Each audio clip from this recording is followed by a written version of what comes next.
भगवान नित्यानंद का जन्म 1897 में बताया जाता है। वहीं स्वामी समर्थ ने 1878 में महासमाधि ले ली थी। लेकिन इन दोनों संतों में इतनी समानता है कि बहुत से ऐसे श्रद्धालु हैं जो इन दोनों के निष्ठावान समर्पित भक्त हैं। लेकिन कई बार इन लोगों को लगा कि कहीं ये दोनों संत एक ही तो नहीं हैं। कहीं ऐसा तो नहीं कि श्री स्वामी समर्थ ही फिर से जनमानस को सहारा देने के लिए भगवान नित्यानंद के रूप में आए थे। अद्भुत ज्ञान गाथा की नवीनतम कड़ी में आपका स्वागत है। मित्रों, हमने इस चैनल की शुरुआत यह सोचकर की थी कि इसके माध्यम से हम भारत के महान सिद्धों, संतों, अवतारों और गुरुओं की चर्चा करेंगे। चर्चा भी ऐसी होगी कि वो हमें कुछ सीखने और अपने जीवन को सकारात्मक दिशा में आगे ले जाने में मदद करे। पहली कड़ी के तौर पर हमने वही किया जो सभी करते हैं। जब भी किसी महान आदर्श की चर्चा हो तो बच्चे पहले अपने माता पिता की ओर ही देखते हैं।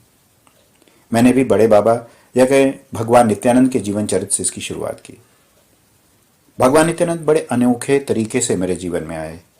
वह सब कैसे हुआ उसका उल्लेख फिर कभी करेंगे, लेकिन मेरे लिए वे ऐसे प्रकाश स्तंभ की तरह हैं कि वे मेरे जीवन को प्रकाशित कर रहे हैं।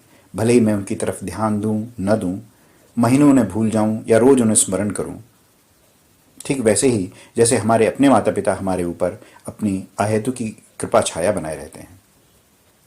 भगवान नित्यानंद को मेरे जीवन में लाने वाले एक अहम व्यक्तित्व हैं गोपाल कृष्ण शेनॉय। उनकी 5 पीढ़ियों पर भगवान नित्यानंद की कृपा छाया रही है। वह इस कृपा श्रेणी में चौथी पीढ़ी के हैं। उन्होंने अनेक किताबें लिखी हैं और अनेक जगह चर्चाएं की हैं। एक स्थान पर वे भगवान नित्यानंद और दूसरे संतों के बीच साम्यता और एकता की चर्चा करते हुए एक घटना का उल्लेख करते हैं। एक भक्त थे बाबा के A.S. राव। उनका पूरा परिवार भगवान नित्यानंद का भक्त था। एक बार राव मलेरिया से बुरी तरह से ग्रस्त हो गए। उस अवस्था में वे भगवान नित्यानंद के पास पहुंचे। मलेरिया का बुखार इतना तेज था कि वे लगभग बेहोशी की अवस्था में उल्टा सीधा बोल रहे थे। उन्हें काल स्थान का कोई बोध नहीं रह गया था और जीवन में दशकों पहले घटी घटनाओं की भी ऐसी चर्चा कर रहे थे जैसे वो उसी समय हो रही हों। इसी क्रम में उन्होंने जिक्र किया कि वे पुणे में एक सूफी संत बाबा जान के पास गए थे और बाबा जान ने उन्हें कुछ पकवान जैसा प्रसाद खाने को दिया, लेकिन चूंकि राव गौड़ा सारस्वत ब्राह्मण थे इसलिए उन्होंने वह प्रसाद नहीं खाया। भले ही बाबा जान सूफी संत थे, लेकिन राव साहब के मन में था कि हैं तो वो मुस्लिम ही, इसलिए उन्होंने उस समय तो वह रख लिया, लेकिन बाद में जाकर उसे फेंक दिया। बेहोशी की हालत में जब उस घटना का जिक्र कर रहे थे उसी समय भगवान नित्यानंद चौंक कर उठ बैठे। उन्होंने राव को झकझोर कर जगाया और फिर पूरी घटना पूछी। राव ने सब दोहरा दिया। नित्यानंद बाबा फौरन आश्रम से बाहर निकलकर बाजार में आए और एक दुकान से कुछ तला भुना नमकीन जैसा सामान उठाया। उसमें कुछ और खाद्य वस्तुएं मिलाई और एक अखबार में लपेटकर वे राव के पास पहुंचे।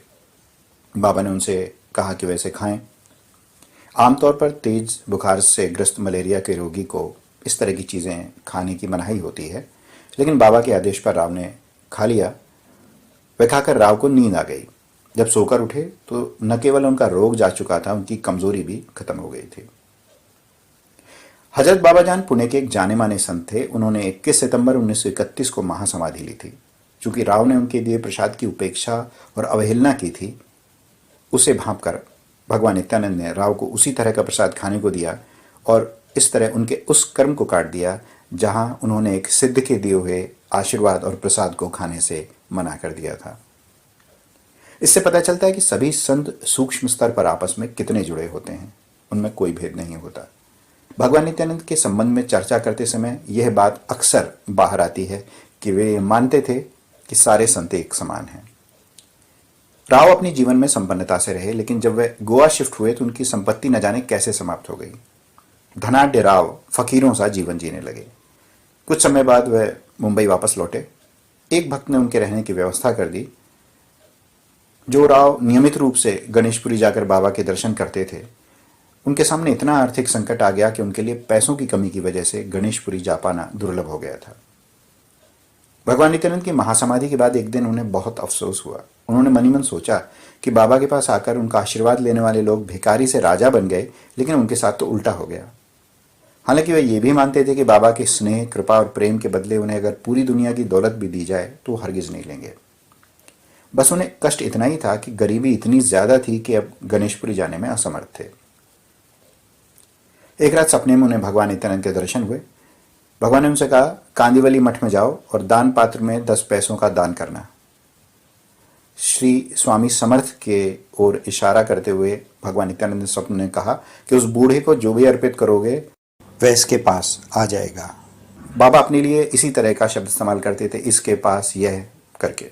इस तरह भगवान नित्यानंद ने ये उनको बताया कि गणेशपुरी आने की आवश्यकता नहीं है, तुम्हारे घर के पास में ही जो मठ है वहाँ जाकर आप पैसों का दान करेंगे तो मुझ तक ही आपका वो दान आ जाएगा, आपकी सेवा आ जाएगी और मेरा आशीर्वाद आपको मिलेगा।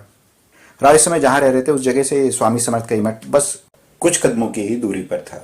और उसके बाद से राव हर गुरुवार को स्वामी समर्थ के उस मठ में जाने लगे और उन्हें वही संतोष मिलता था जो गणेशपुरी जाकर भगवान नित्यानंद के दर्शन करके मिलता था। तो यह था भगवान नित्यानंद के कृपा सागर का एक मोती।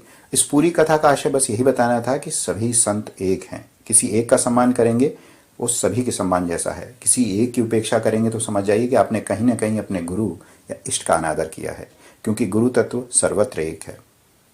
दोस्तों, अगली बार चिदाकाश गीता के श्लोक के साथ आपसे मुलाकात होगी। आज की कड़ी आपको कैसी लगी ज़रूर बताइएगा। हमारा प्रयास अच्छा लगा हो तो मैं लाइक करें, शेयर करें। नए हो तो चैनल को सब्सक्राइब करें, नोटिफिकेशन बेल ऑन कर लें। मिलते हैं जल्द ही, तब तक अपना ध्यान रखें। जय नित्यानंदाय।